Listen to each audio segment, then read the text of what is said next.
Suspend deportation of immigrants and stop raids at workplaces. Submit, that's number 4. Number 5 would be submit the Kyoto Protocol to Congress for ratification. Establish a commission to develop policies for full employment. Issue a 90-day moratorium on housing foreclosures. And start a commission to develop policies on universal health care. Why don't either one of you or both of you address a few of those and why you think they're important and what you think the chances are on those? Well, the point of suspending deportation and stopping raids at workplaces in regards to immigration, I think is a very important one right now. Right now, our immigration system is a mess and is not effective and is really not really lawful. So we think that until there is a comprehensive immigration reform, that plucking people out of their families and out of their workplaces is not a good way to go. So that's a really important one, I think, for the time being. And I think, like in the more in-depth literature too, we've tried to explore the possibility of a policy that promotes the reunification of families and also allowing people access to become citizens in an easier process. So that's some of the things we're advocating for on that issue. All right. And universal health care. What do you think? What's the latest Obama talk on that? And he put Daschle as head of health. Who got appointed that? None of us got it down for sure. I think it was Tom Daschle. Sure. Okay. All right. Let's. So we've got the list of the 8 things you're asking for, and there's a website you could go to. Tell everyone the website. Right. You can check out www.camphope2009.org, and you'll see a list of those asks along with all the information on the events and all the information on getting down there. Have you had any hecklers while you've been down there? Or is it all supportive while you've been down there and camping out in Hyde Park? I haven't been heckled. Yeah, so far I haven't seen a single non-supportive person. I don't think there's a lot of hecklers right now. I mean, I'm sure there's some evil types making moves to subvert Obama's plans and stuff. But on even people who were for McCain, my sense is people knew there was something really wrong in the country. Right. There was a real malaise, and that they're even optimistic with Obama even if they weren't for him. I hear stories about people calling up their relatives and saying, I'm glad your guy won, and I'm looking forward to it working out. Mm-hmm. It's just amazing to me how everything kind of crashed right after he got elected. Right.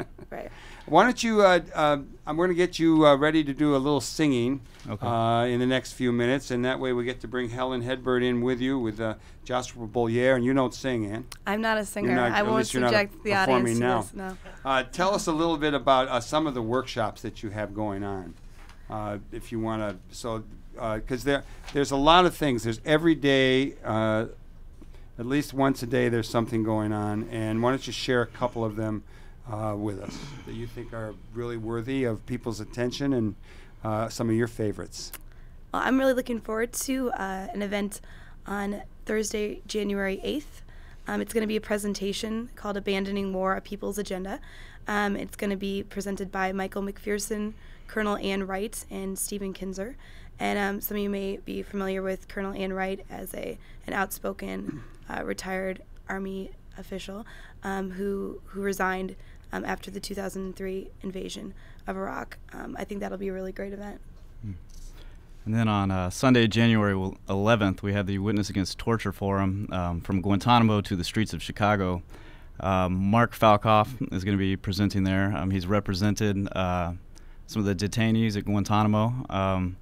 Then we also have Flint Taylor from the People's Law Office, who's going to be talking about police torture here in Chicago and some of the progress on those cases and what's going on here on the domestic front with torture. And then also we're going to have Sonia de Santiago, who is with Iraq Vets Against the War, who actually was stationed at Guantanamo. So. And then I'm going to push my favorite one, which will be political satirist Dave Lippman. His brother, Roger, actually brought me out to the Northwest in the old Students for Democratic Society days to speak at a lot of campuses like Eastern Washington, and University of Washington and University of Idaho. It was a great trip. So Dave Lipman, brother of Roger, is coming to the No Exit Cafe on the 17th to do a benefit for Camp Hope, and he is going to feature his bit called, he used to call himself George Shrub. And this will be the last performance of George Shrub by David Lipman. That should be a lot of fun. That's 7 o'clock on the 17th at the No Exit Cafe. Let's get ready and sing. We've got about 5 minutes before our next section. We probably will run over a little bit because I know you want to sing 2 songs. Let's get going. Get your guitar ready. And let's bring on Helen Hedberg to join you in the singing. You're listening to Live from the Heartland on WLUW 88.7. I'm Michael James, hosting this morning's edition, and we're broadcasting from the studios on the lakefront of Loyola University. And I believe next week we'll be back at the stage at the Heartland Cafe. Okay, here you go. We got the singers. They're getting ready in our cramped little studio space here. All right, so this song here is called Silence is Betrayal, and it was pulled from a speech of Dr. Martin Luther King Jr., so...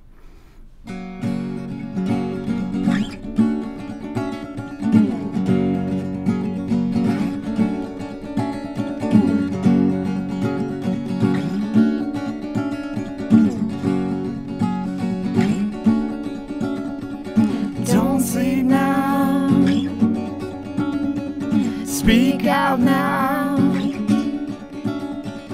Don't sleep now, speak out now.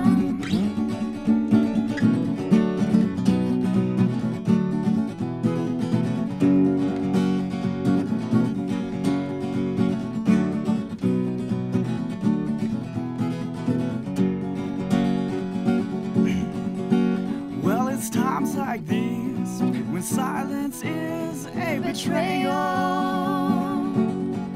and you have to shut your eyes to pretend that you don't see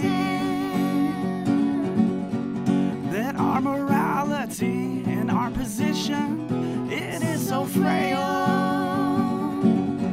and we are out of touch with reality. Do you think that our crusade has solved anything? Do you think that our conquest makes people free? When in reality, our sisters and brothers are suffering silently. Imagine for 1 second if that were you or me.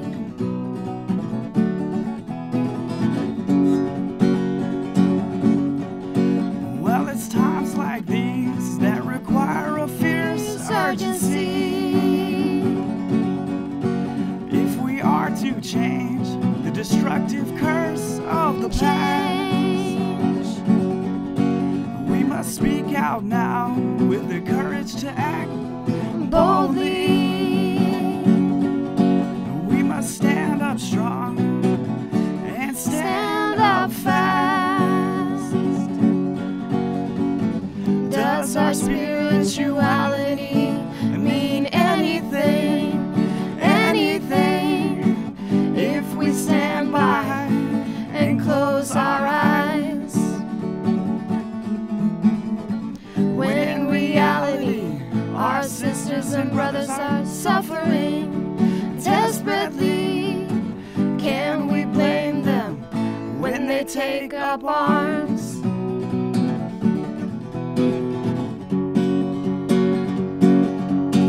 Well, it's betrayal of our humanity, and it's betrayal of our spirituality, and it's a betrayal of our morality. Betrayal.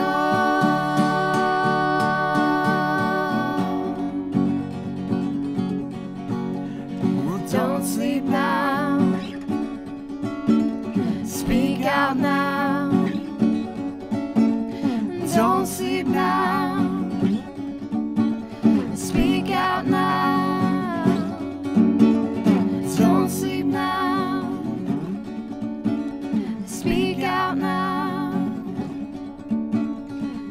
asleep now. Speak out now. Very nice, very nice. So you've been doing a lot of singing down there at Camp Hope?